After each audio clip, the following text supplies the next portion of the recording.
There's a kind of betrayal that wakes a person up in seconds when someone is about to be rushed into emergency surgery, and all they ask is for their parents to watch their twins for a few hours. But what they get back is a message calling them a nuisance and a burden because the parents already had plans to see Taylor Swift with the favored sister. The worst part isn't being left alone, it's being reduced to a problem, especially when that same person has been quietly carrying the family for years. People love to say family is where you belong, but there's another truth nobody wants to face: some families only love you when you're useful. So when love turns into a one-way transaction, what's the right move? Keep paying the price just to hold on to the title of good son, or stop before it costs you your entire life? Before we dive into today's story, let us know where you're tuning in from. It's always incredible to see how far these stories travel. And if you enjoy this kind of real raw storytelling, subscribe so you won't miss what comes next. Now, let's listen to him from the heart. I'm Riven Halstead, 31. Cardiology resident at University of Colorado Hospital in Aurora. On paper that sounds impressive, like a life that's locked in stable, respectable. In real life it looks like coffee breath at 5 a.m., scrubs that never quite lose the smell of antiseptic, and a calendar that belongs to everyone but me. And it looks like two 3-year-olds Ren and Cove padding into my room in mismatched pajamas while I'm still half asleep asking for waffles like it's the most reasonable thing in the world. I'm their dad. Full-time. The kind of single parent people say with a soft voice like it automatically comes with a support group and casseroles. What it actually comes with is learning to brush a little girl's hair with one hand while tying a toddler's shoes with the other, remembering daycare show and tell while reading EKGs in your head, and keeping your face calm even when your chest feels like it's being squeezed in a fist. My mornings are a performance. Not for the hospital there, you can look tired. There, everyone's tired. My performance is for my kids. Ren watches my eyes more than my words. Cove copies my energy like a mirror. If I look scared, they get scared. If I look steady, the world stays steady. That's the thing about being the reliable one. You don't just carry your own life, you carry everyone else's comfort too. I'd been that person for as long as I can remember. The one who didn't make things hard. The one who figured it out. The one who didn't ask for much. Even with my parents. Even with my sister. Even after everything, there was still a part of me that clung to this naive, stubborn thought. They're still my parents. When it matters, when it really matters, they'll show up. I learned how wrong I was on a Tuesday night. It had been one of those shifts that stretches time until it doesn't feel real anymore. 16 hours on the floor, consults stacked on consults, alarms and pages, and the steady hum of people trying not to die. By the time I left, my body felt hollowed out, but I wasn't reckless. I wasn't falling asleep at the wheel. I was alert in the way residents learn to be alert, running on adrenaline and duty. I was driving home thinking about nothing and everything. Ren's new obsession with dinosaurs. Cove insisting he could fix the toaster with a spoon. The babysitter's note about snack time. Bills. A case from earlier that wouldn't leave my mind. The light turned green. I eased into the intersection. And then there was a sound like metal tearing open the world. A truck too fast, too close, blew through the red light like it didn't exist. I didn't even have time to swear. It hit my driver's side with a force that made the air leave my lungs.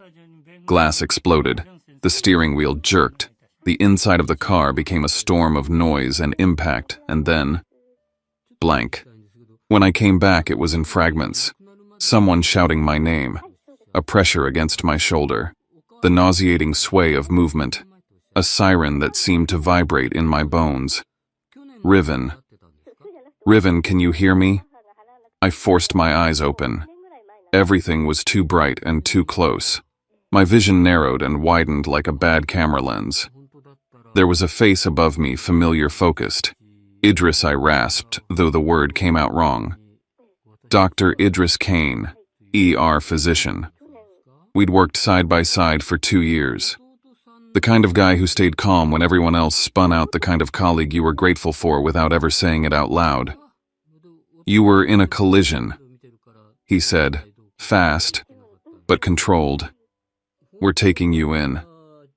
I think you're bleeding internally. My stomach, no, my abdomen felt like it was on fire, a deep spreading heat. My hands trembled against the straps holding me still. I tried to shift, but the movement sent a sharp pain through me that stole my breath. Emergency surgery, Idris added. He didn't soften it. He didn't pretend. We need to move.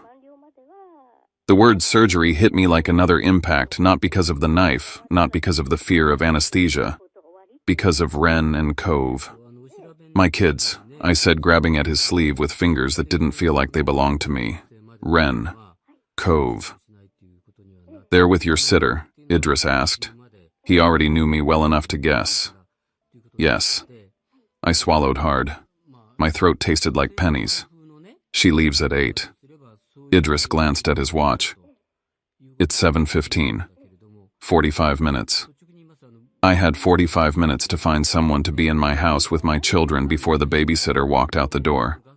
45 minutes to keep my kids from waking up and finding the world empty. My phone was somewhere near my hip, sticky with my own blood. I fumbled for it, smearing the screen as I unlocked it. My hands were shaking so badly I almost dropped it twice. I didn't scroll through options. I didn't weigh who was busy. I didn't think about pride. I called my parents. It rang. Once. Twice. 3 times. 4. My dad answered like I'd interrupted him. What Cal's voice was tight, impatient. I could hear something in the background music movement, the muffled energy of people getting ready to leave. Dad, I said, forcing the words past pain. I'm in an ambulance. There was an accident. They're taking me to the hospital. I need surgery. A pause. Not the kind that meant concern. The kind that meant annoyance. I need you, I continued. I need you and Mom to go to my house, please. Just for a few hours. The twins.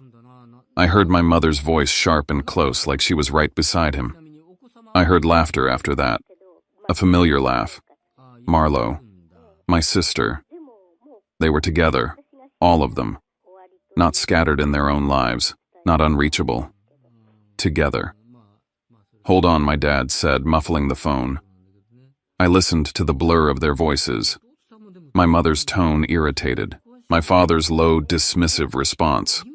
Marlo's laugh again, bright and careless. And then the line went quiet. My phone buzzed. Not a callback.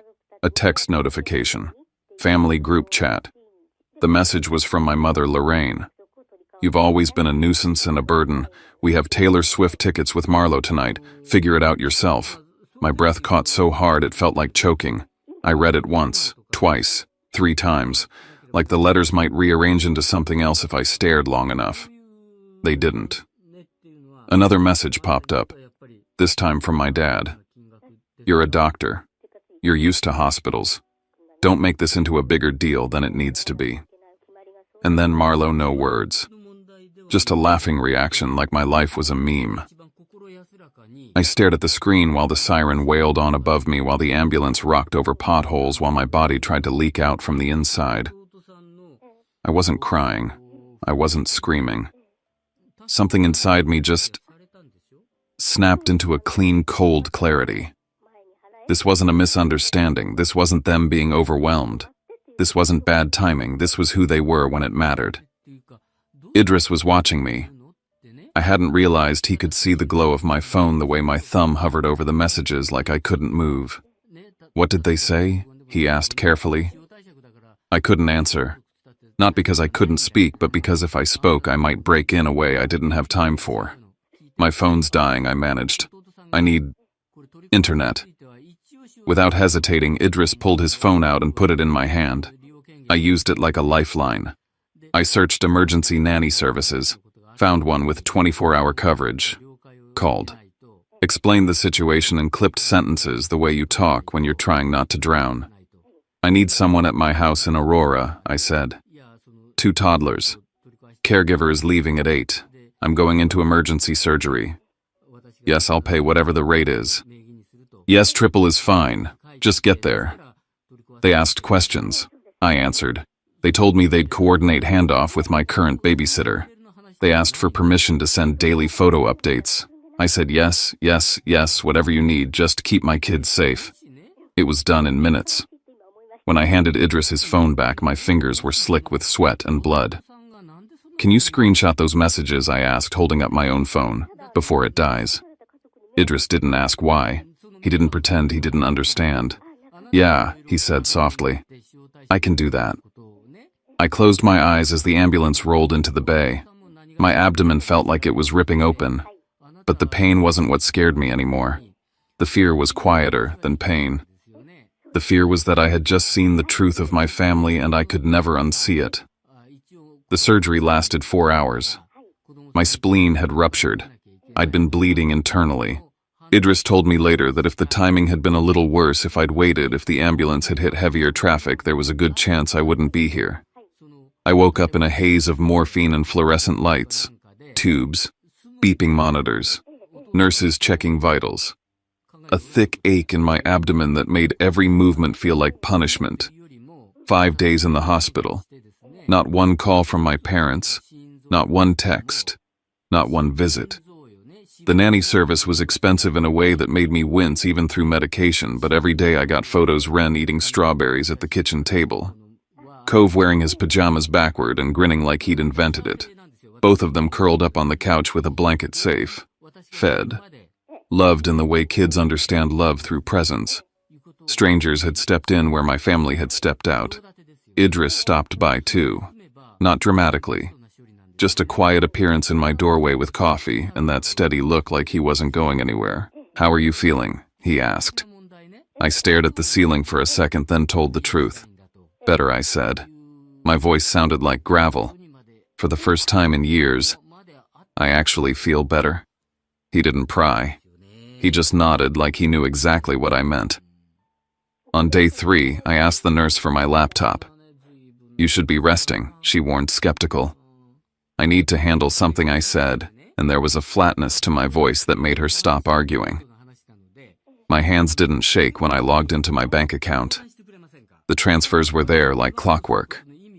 The same amounts, the same dates, the same quiet bleeding I'd normalized.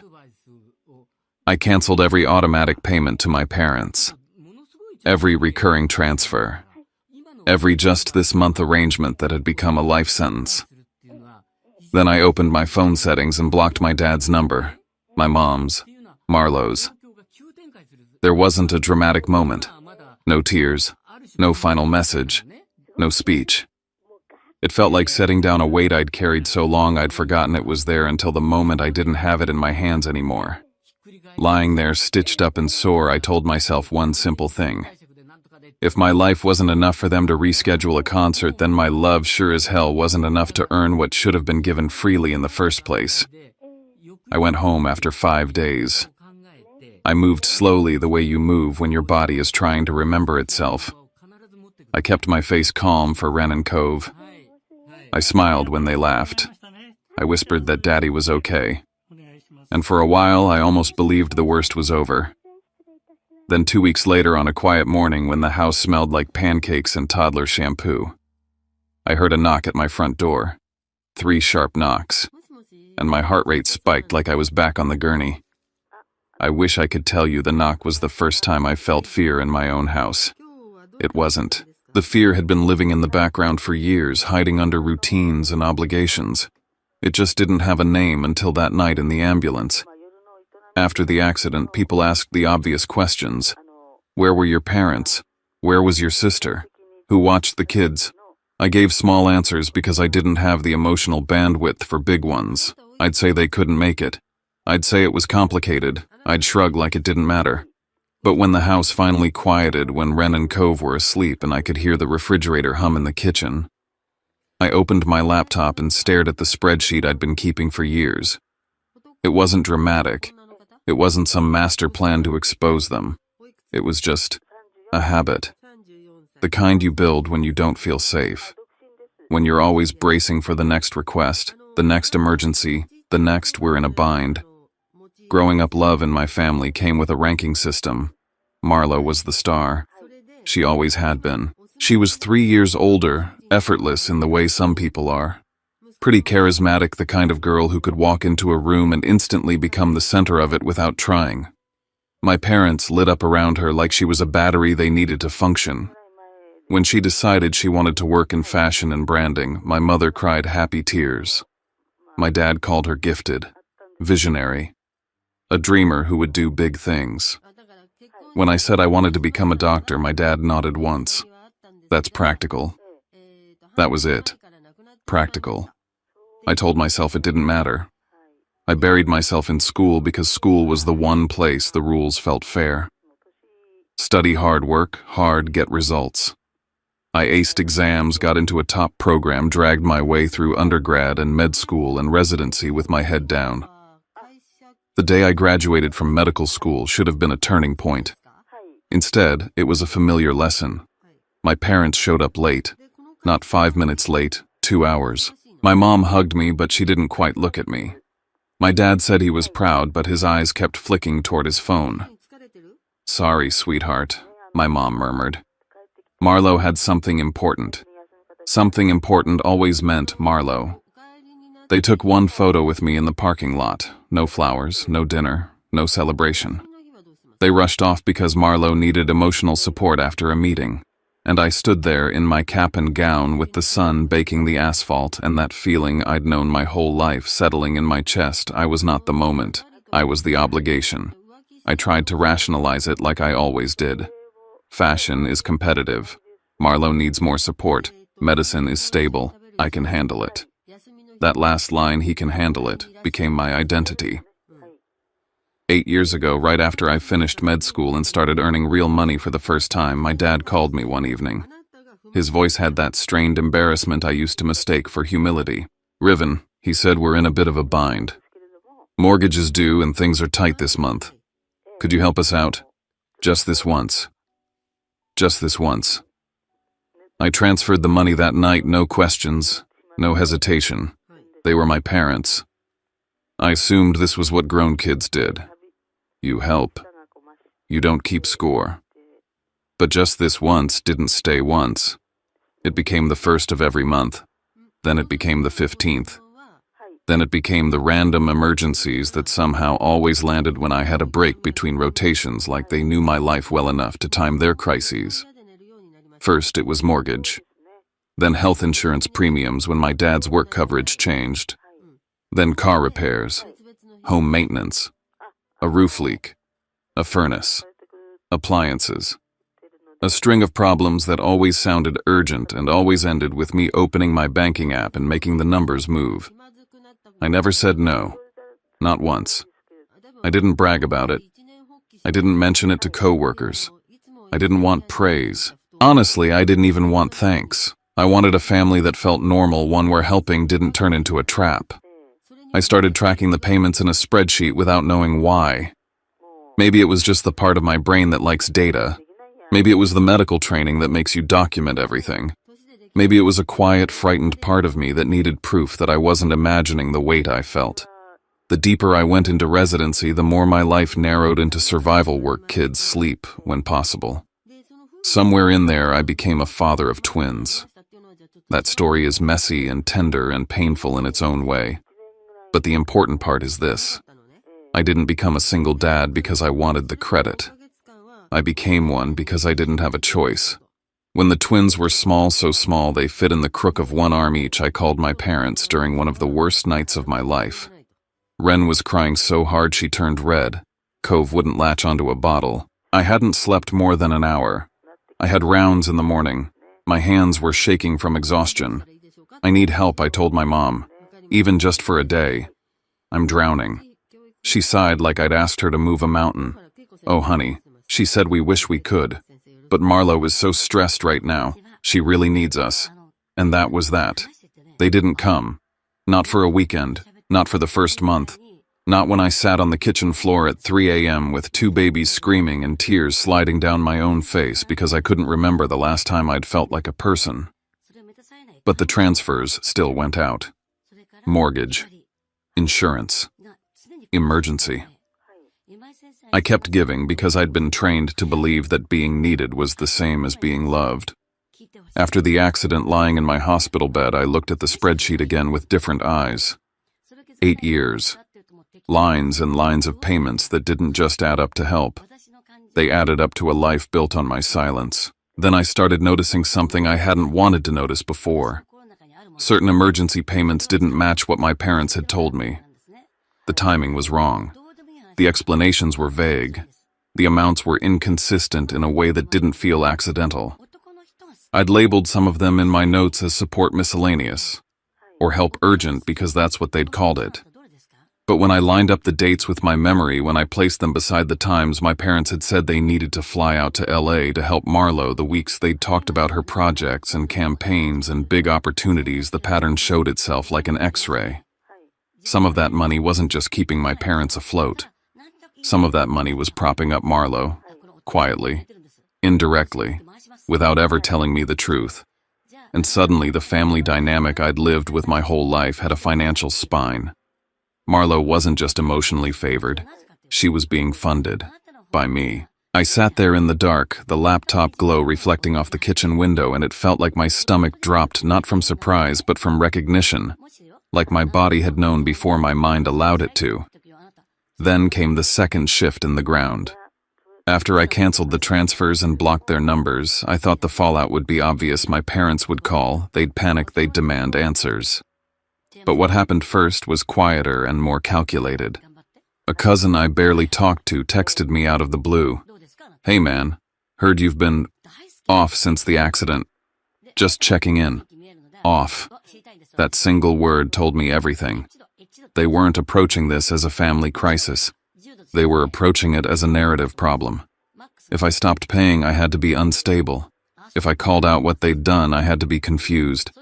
Because if I was sane, if I was clear, if I had reasons, then they were exactly what they were afraid the family might finally see. I read the message, then stared at the kitchen table where Ren's crayons were scattered and Cove's toy trucks were lined up like a little convoy. My kids had no idea what kind of war had just begun around them. They just knew I was home. They just knew I was theirs. And in that moment, I understood why I'd asked Idris to screenshot the group chat without even thinking. My parents were already building the story they planned to tell. And if I didn't have proof, numbers, dates, screenshots, they would bury me under their version of events before I ever opened my mouth. That's why the knock at my door 2 weeks later didn't just scare me. It felt like the story catching up. Like someone was finally stepping into the space my parents had controlled for years. I stood in my hallway, heart pounding, my palm pressed flat against the door. Who was out there? And how much did they know? The knock wasn't polite. It wasn't the tentative tap of a neighbor asking to borrow sugar or the delivery driver trying not to wake sleeping kids. It was firm, 3 clean raps, like whoever stood on the other side already knew I'd answer, even if I didn't want to. I froze in the hallway with my hand still smelling faintly of dish soap and pancake batter. My incision pulled when I shifted my weight. Ren's little voice floated from the living room, singing to herself the way she did when she was playing with her stuffed animals, while Cove made engine noises with his toy truck, perfectly happy in the small, safe world I'd fought so hard to keep steady. The house felt too quiet all at once. My first thought was my parents. Somehow. Even after the messages. Even after the silence. My body still carried that old reflex, the one that said they'll show up when it matters. The reflex didn't die easily. It just got bruised and shoved into a corner, waiting to embarrass you at the worst time. I moved toward the door carefully, one step at a time, like my own ribs might protest. I didn't call out. I didn't want to invite conversation through wood. The peephole narrowed the world into a single circle. A man stood on my porch, tall even with age, wearing a dark wool coat that looked like it had never seen a wrinkle. His hair was silver and neatly combed back, and his posture, straight spine, squared shoulders, carried an authority that didn't come from being loud. It came from never having to be. Judge Ambrose Wynne, my grandfather. I hadn't seen him in almost 3 years. Not because I didn't want to, because there was always an excuse floating down from my parents like a final verdict. He's too busy, honey. He's never in town. He doesn't want visitors. Riven said he'll call you back, Dad. He's swamped. I'd believed them longer than I should have, because part of being the practical kid was taking people at their word and not creating drama. But seeing him there on my porch, on my actual street, in my actual life hit me with a jolt that had nothing to do with surprise and everything to do with realization. Someone had worked very hard to keep him away from me. I unlocked the door, the latch clicking louder than it should have, and pulled it open. For a second, we just looked at each other. He wasn't smiling. His eyes were sharp, familiar, and suddenly I was 8 again, sitting too straight at his dining table, trying to impress him with my best manners. Then he stepped forward and wrapped me in a hug so tight it made my incision flare with pain. I didn't tell him to let go. I didn't even flinch. I just stood there and let it happen because the truth was I couldn't remember the last time someone in my family held me like I was something worth keeping. "Riven," he said, voice rougher than I remembered. "Let me look at you." He pulled back hands on my shoulders like he needed to confirm I was real. His gaze dropped immediately to the way I stood slower, careful, and to the protective way my hand hovered near my abdomen as if my body still didn't trust itself. "You're healing," he said, not as a question. "I'm getting there." His mouth tightened in a line that looked like restraint, like he was containing something heavier than anger. Behind me, Cove's truck noises stopped. Ren patted closer, curiosity tugging her forward. "Daddy," Ren asked. I turned, forcing my face calm because I'd promised myself my kids would never feel the tension I grew up in. "Hey, bud." "Hey, Ren. This is your great-grandpa." Cove blinked up at him like he was assessing a new character in a story. Ren tilted her head, studying his face. My grandfather's expression softened in a way that surprised me, like a door opening quietly. He crouched carefully, despite his age bringing himself down to their level. "Well," he said, and there was warmth tucked under the gravel in his voice. "I've been waiting a long time to meet you two properly." Ren glanced at me for permission. I nodded. She stepped forward and offered him her stuffed bunny like a sacred object. Cove inched closer, still wary, but not afraid. My grandfather accepted the bunny with absolute seriousness. "Thank you," he told her as if she'd handed him something priceless. And just like that, the air in my entryway changed. I ushered him inside. He wiped his shoes without being asked. Old habits, courtroom habits. The kind that made everything feel orderly even when your life wasn't. We sat at my kitchen table while Ren and Cove played within sight, occasionally peeking over as if to make sure he was still there. I poured coffee with hands that didn't quite know what to do with themselves. My grandfather watched me move, watched the small winces I tried to hide, and his eyes sharpened again. "I know," he said finally. I paused with the mug halfway to the table. "You know what I know about the accident. I know you were in emergency surgery." His voice stayed level, but there was steel underneath it. "And I know what your parents did." My throat tightened. He lifted a hand. "Don't. I didn't come here to force you to relive it." I stared at the coffee, watching a ripple tremble across the surface like my hand had shaken the table. "How did you find out Sable called me the night it happened?" he said. "Your aunt. My daughter. She didn't wait. She didn't soften it. She told me exactly what was said to you. Of course it was Sable. My mother always treated Aunt Sable like an inconvenience, too blunt, too perceptive, too unwilling to smile and pretend. Sable was the only person in my family who'd ever looked directly at the imbalance and named it out loud." My grandfather leaned forward slightly. "I also know you've been supporting your parents financially for years." My chest went tight, not with guilt, but with the strange sensation of being seen. I never told anyone that." "You didn't have to," he said. "I've suspected for a long time that something was off. The way Helen and Cal spoke about you, the way they spoke about Marlo, the way you were always fine, always busy, always handling it." His gaze flicked to the living room where my kids were now lined up on the rug, arranging blocks with the seriousness of engineers. "You don't end up a single parent in residency without carrying more than anyone," should he continued. "And yet the stories I heard about you were always controlled.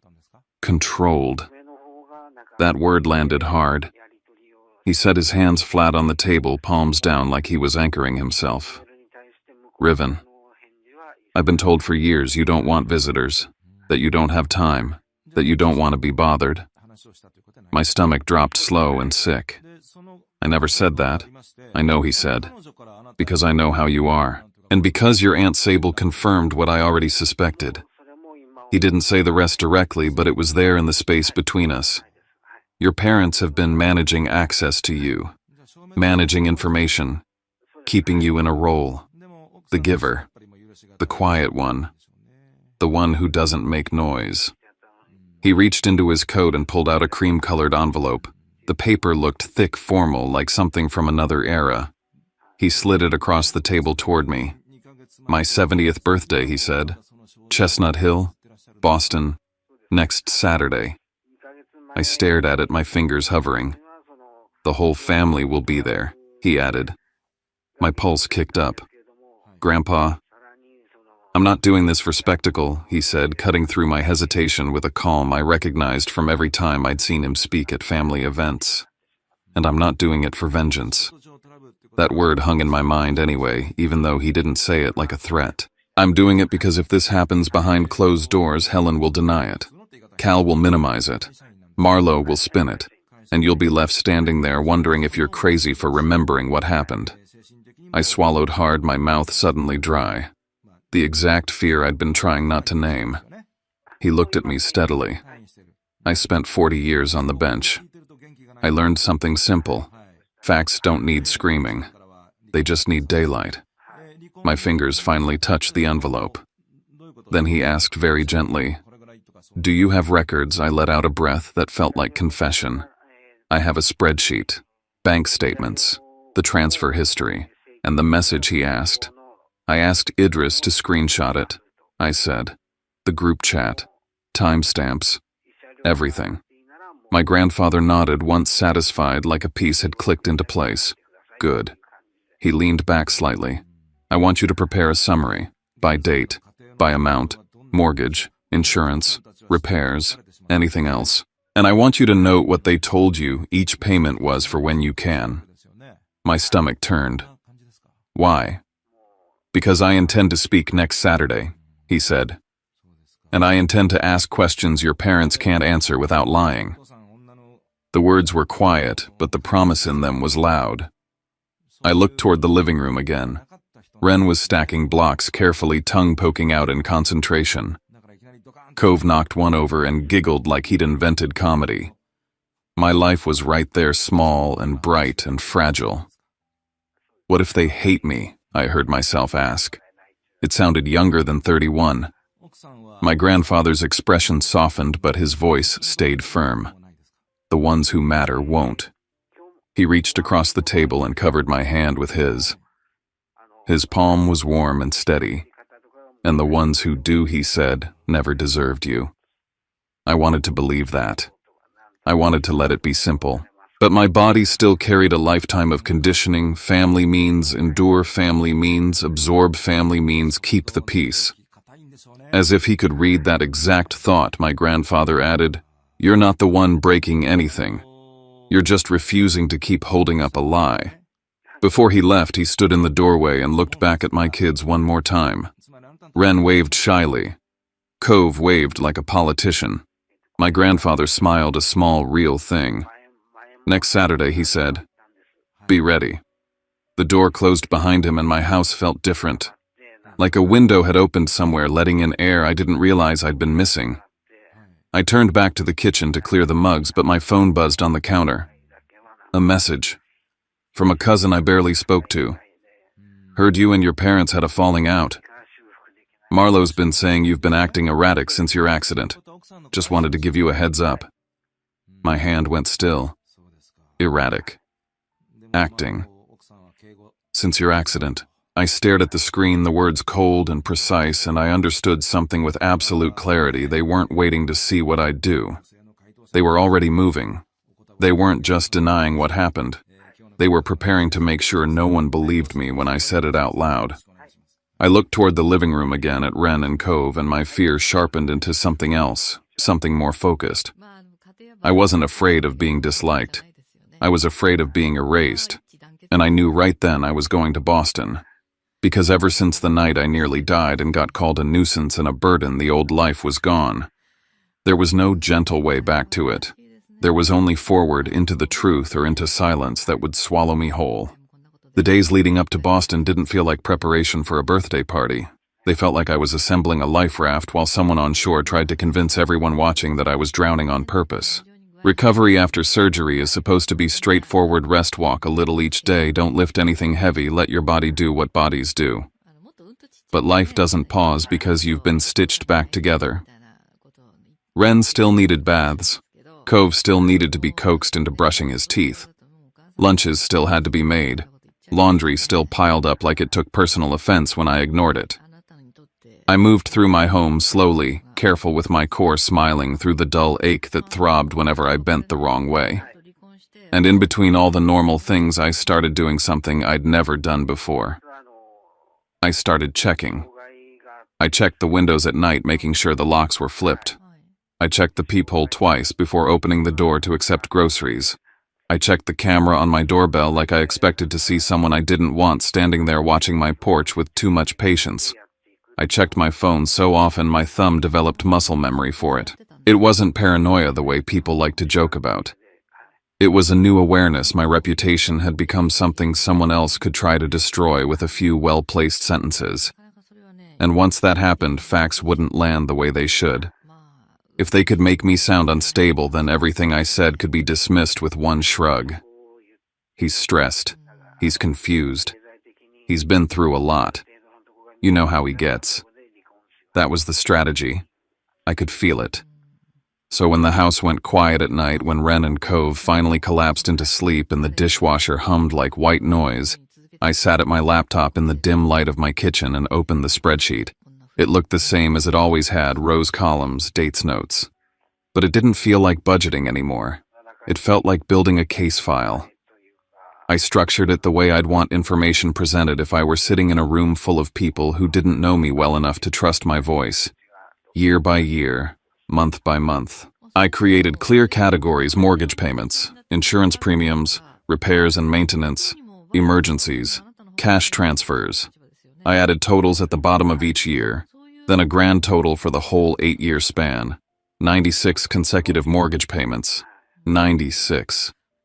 That number made my stomach tighten every time I typed it, because it wasn't just proof of money, it was proof of time, proof of routine, proof of expectation, proof that just this once had turned into my parents building their entire stability on the assumption that I would never stop.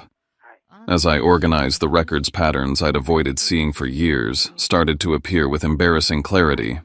There were months where a so-called emergency appeared right after my mom told me casually that they had to fly out to Los Angeles because Marlo needed them. There were times a vague request hit my phone within days of Marlo posting photos about a new project, a new campaign, a new opportunity. I didn't need access to her bank statements to understand what was happening. I was paying the mortgage that kept my parents comfortable. And I was also, in ways I hadn't fully admitted to myself, helping keep Marlo's life polished, helping keep her shine intact without ever being told the truth. I sat back in my chair and stared at the totals, the cursor blinking like a slow heartbeat. All those nights I'd told myself it was normal, that families help each other, that I could handle it, that it wasn't worth a fight. And then in one single text message I'd been reduced to a nuisance, a burden. Like I was the problem in their lives, not the foundation of it. The next morning, my incision aching from sitting too long, I texted Idris. "Hey, do you still have those screenshots from the group chat?" He responded almost immediately. "Yeah, date and timestamps are visible. I saved them." Relief slid through me like a warm drink. I asked if he could send them, and within minutes my phone chimed with the images: my mother's words in black and white, my father's dismissal, my sister's reaction. I stared at them until the screen dimmed. Then Idris called. His voice was careful, the way it had been in the ambulance. "You okay?" "I'm fine." I lied automatically. He didn't let it pass.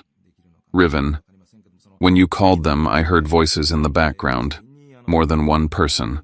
They weren't asleep. They weren't stuck somewhere. They were together." I closed my eyes. I'd known that. I'd heard it. But hearing Idris confirm it tightened the screws. They can't claim they didn't know, he added. They can't claim they didn't pick up. They answered. They chose. It didn't hurt more.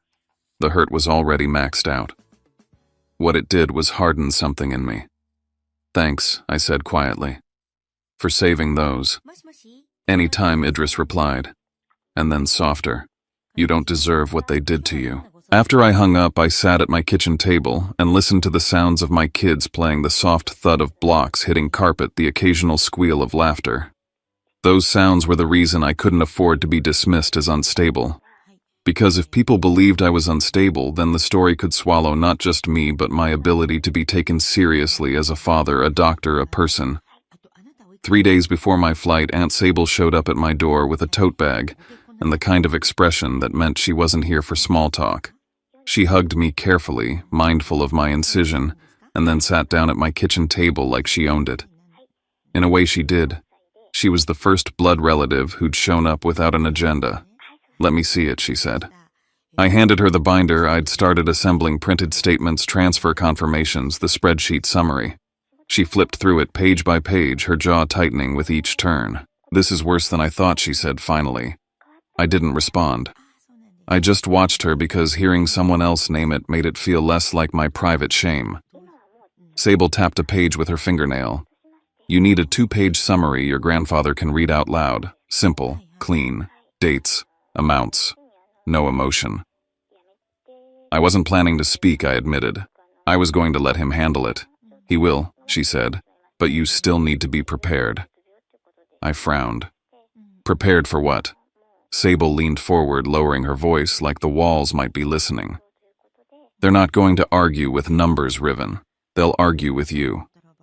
The way she said my name made my throat tighten. They're already doing it, she continued. Marlowe's been calling relatives, aunts, cousins, anyone who matters in that family web. She's telling them you're overwhelmed, that you're spiraling, that after the accident you've been imagining things. My stomach went cold. I got a text about me acting erratic. Sable nodded once. Your mother's playing the victim, crying, saying you cut them off for no reason, saying they're terrified for you. The word terrified almost made me laugh. Almost. Sable's eyes softened, but her voice stayed sharp. They're laying the groundwork so that when the truth comes out, everyone's already been primed to doubt you. I rubbed a hand over my face. The skin around my eyes felt tight with exhaustion. So what do I do? Just let them talk? You stay steady, she said. You stay boring. You stay factual. The second you get emotional, they'll point and say, see, he's unstable. I swallowed the bitter taste that rose in my mouth. I shouldn't have to perform calm just to be believed. I know, Sable said, quick and certain, but you're not dealing with fair people. You're dealing with people who survive by controlling the story. Her words landed like a diagnosis. That night after Sable left, my phone buzzed again. A cousin, one of the ones who liked to play neutral, sent a message that tried to sound casual. So, I heard you've been keeping all the statements. My fingers went cold around my phone. They knew, or they suspected, which meant the smear wasn't random. It wasn't gossip. It was strategy. They were accelerating it because they could feel the ground shifting under them. I didn't reply. Instead, I went back to my laptop, tightened my summary printed duplicates, and slid everything into a folder that would fit neatly into my bag. The whole time I worked, I kept hearing Sable's voice in my head. They'll argue with you. 2 days before the flight, I called my grandfather to confirm details: pickup time, address, whether he wanted me to stay at the house or a nearby hotel with the kids. He answered on the second ring. Riven. Hey, I said, trying to sound normal. Just confirming Saturday. I'm booking everything now. Good, he replied. I'm glad you're coming. I hesitated. I wanted to make sure you have my address too, in case there was a pause. I don't, he said simply. My stomach dipped. You don't? No, he said. Your mother has always said you prefer privacy, that you didn't want anyone dropping by. that you'd reach out when you could.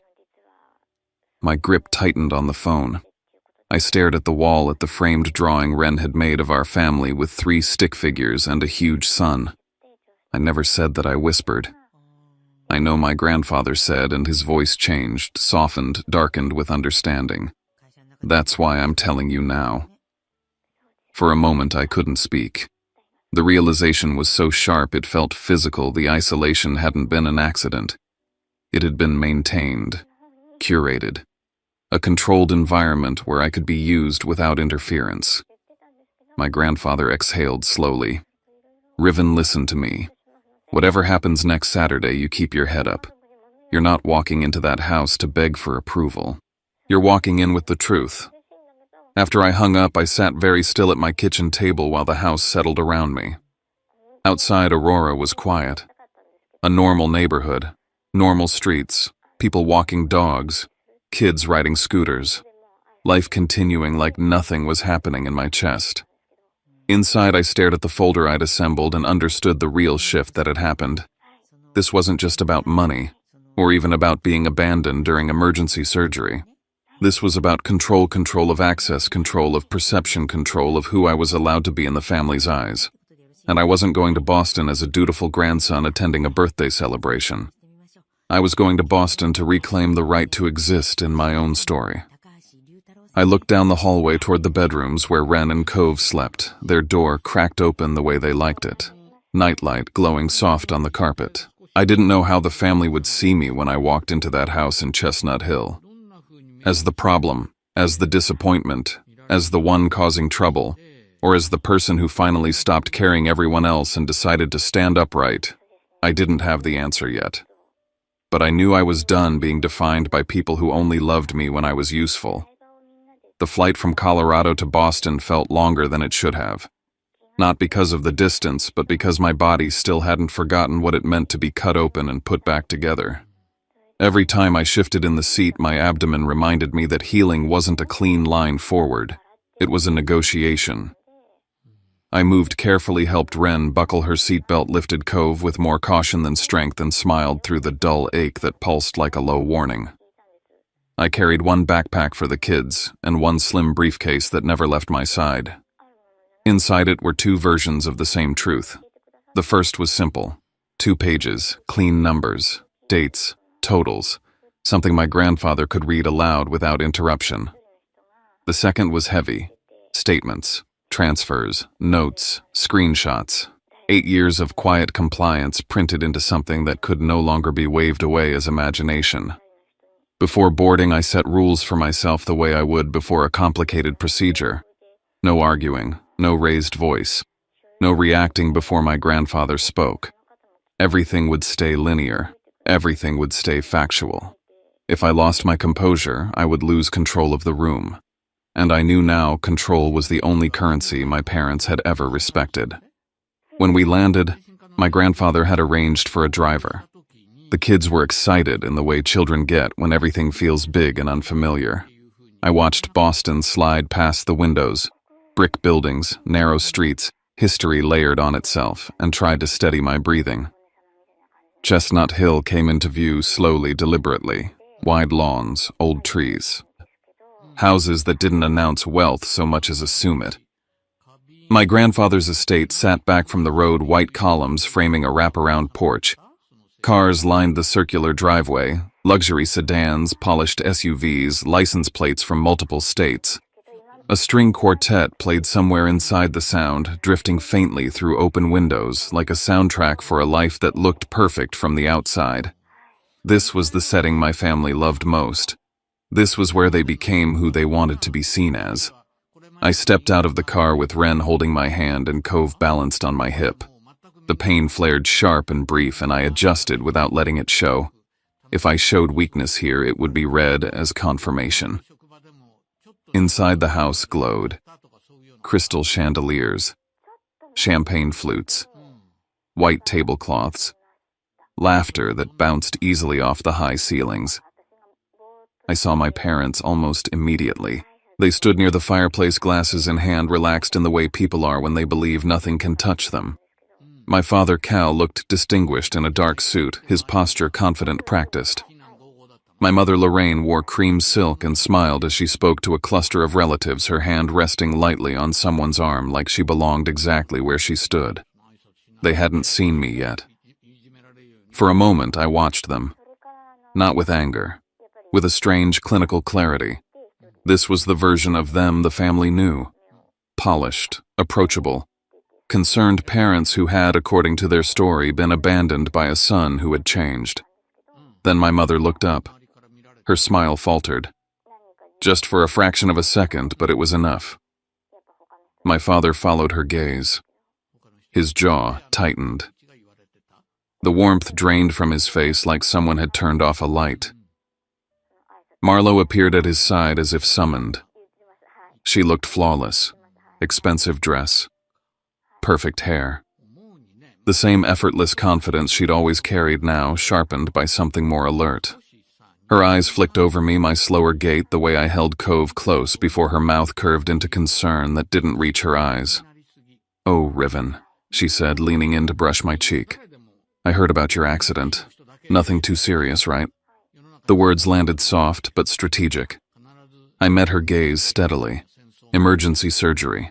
Internal bleeding. Her smile twitched. Mom said it was mostly just a scare. Lorraine wasn't there. She hadn't seen me. She hadn't been in the ambulance. She hadn't been in the hospital room, but she'd already rewritten it. Marlo patted my arm gently like she was calming a nervous patient. "Well, you look okay now. That's what matters." She drifted away, already turning toward another conversation, and I felt the first ripple of unease in the room. Not loud, not dramatic, just a shift in air. A woman I barely recognized, a second cousin, maybe, approached me near the drinks table.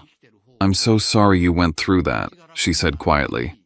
"Your mom told us it was just a fender bender." There it was. Not an omission. A deliberate downgrade. I nodded once. It wasn't. Her eyebrows lifted, confusion flickering across her face before she moved on. And just like that, I understood the depth of it. They hadn't just failed to show up. They'd adjusted the story so they wouldn't look like the kind of people who don't show up. I focused on my kids, got them juice, helped Ren avoid spilling it on the carpet, kept my voice light, my presence neutral. That's when the first real strike came. We were near the dessert table, tiers of pastries arranged like an art installation, when I heard Marlo's voice rise just enough to carry. "I'm honestly worried about Riven," she said, not looking at me. Looking at the small circle of aunts and cousins around her. "The accident really shook him. He's been saying some pretty wild things." Lorraine joined her, dabbing at her eyes with a napkin. "We've tried so hard," my mother said, voice trembling just right.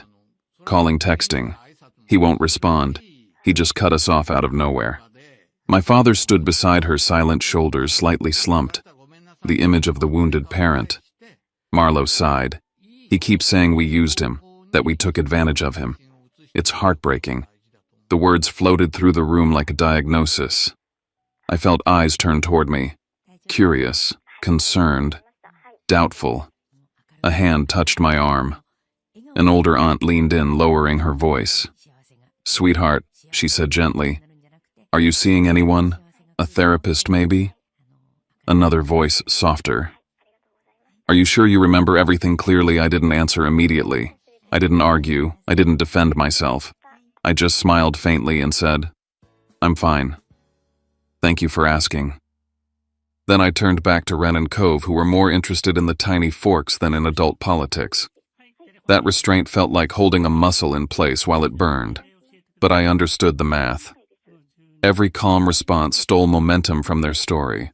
Every measured breath denied them proof. Across the room, I caught my grandfather's eye.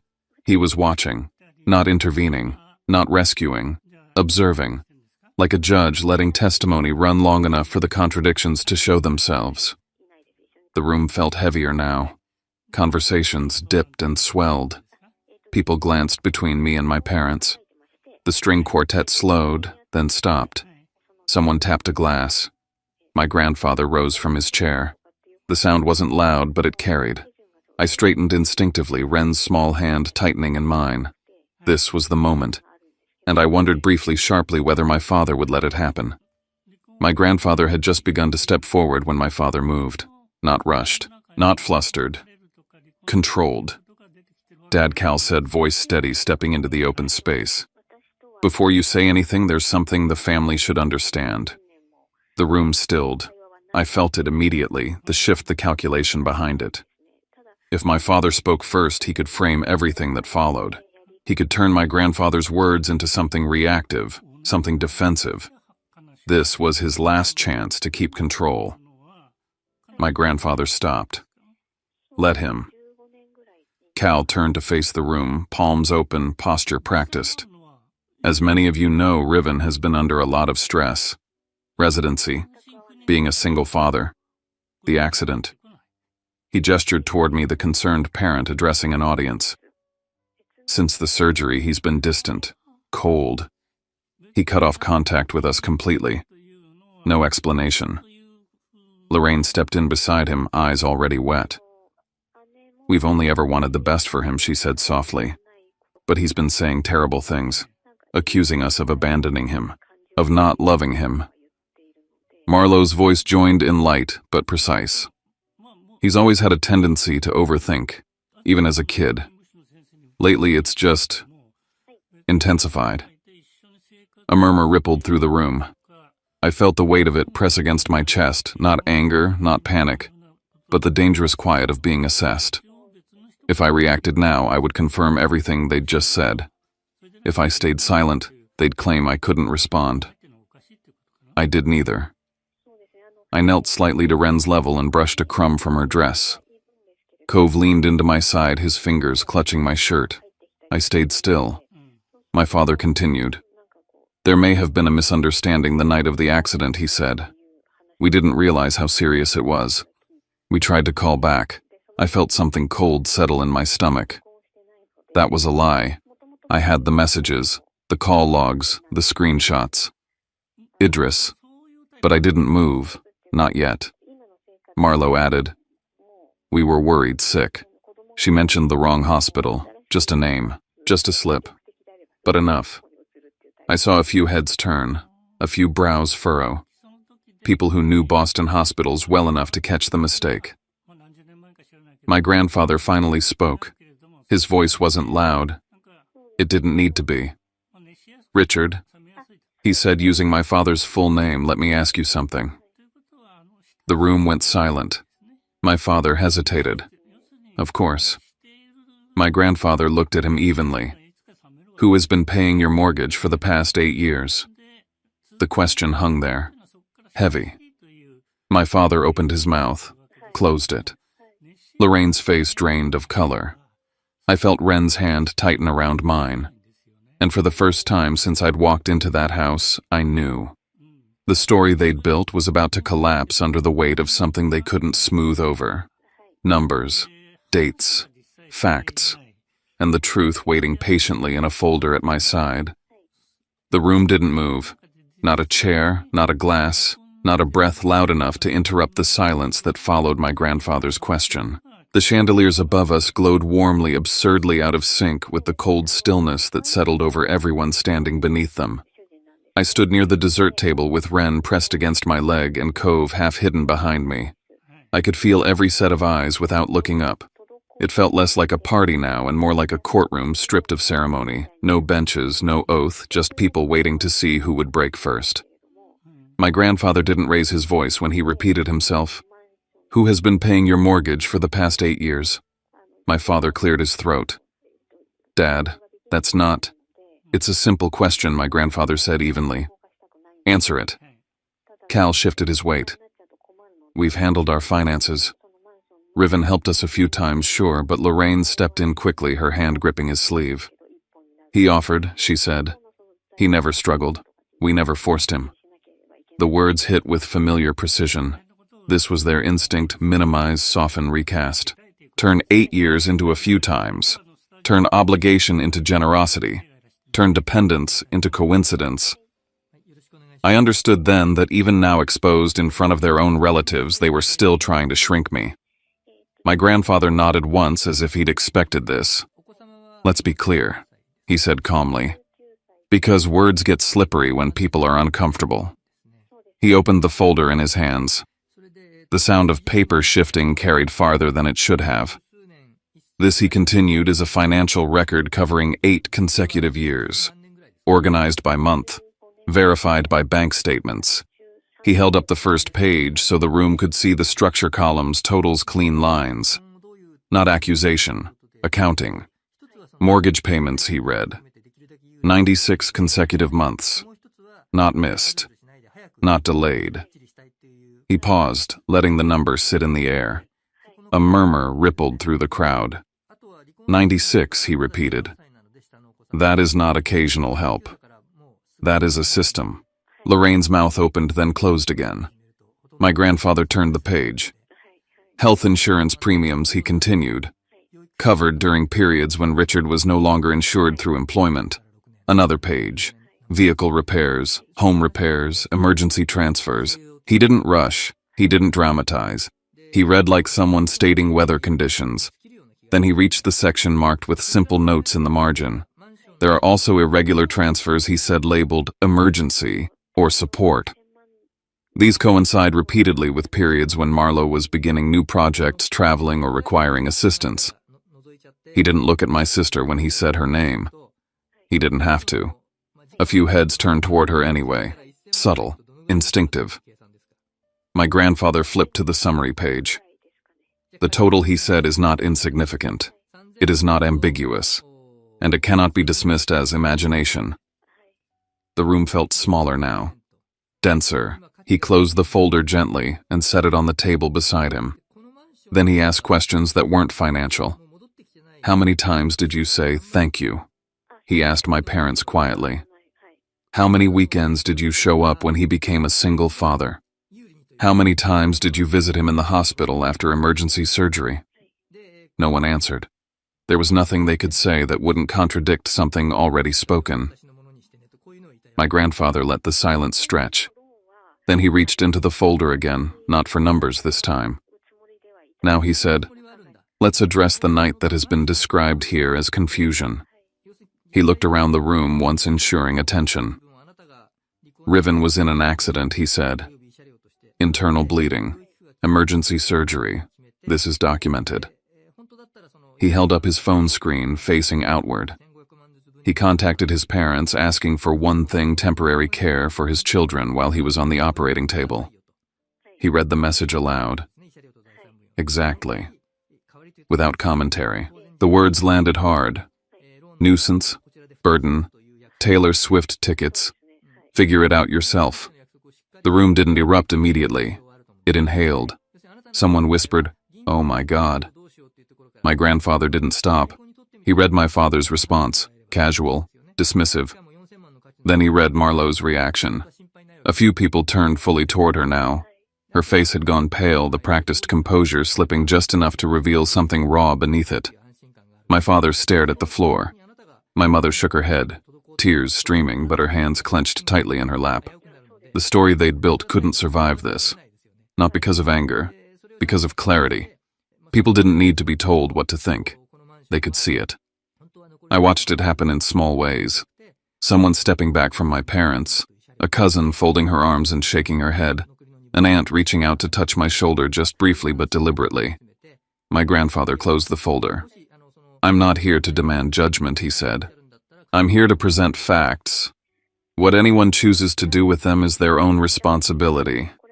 He turned to me. Riven, he asked gently, do you want to say anything? I felt the room tilt toward me. I stepped forward slowly, aware of my body, my breath, my children's presence grounding me. I didn't come here to embarrass anyone, I said. My voice was steady. I didn't even want to speak. I paused, letting that settle. I spent years being the one who didn't need anything, the one who could handle it, the one who wouldn't make things uncomfortable. I glanced at my parents. That night in the hospital taught me something. I wasn't strong in their eyes. I was convenient. A ripple moved through the room. I'm done paying to be tolerated, I continued. I've stopped financial support. I've taken space. That's not revenge.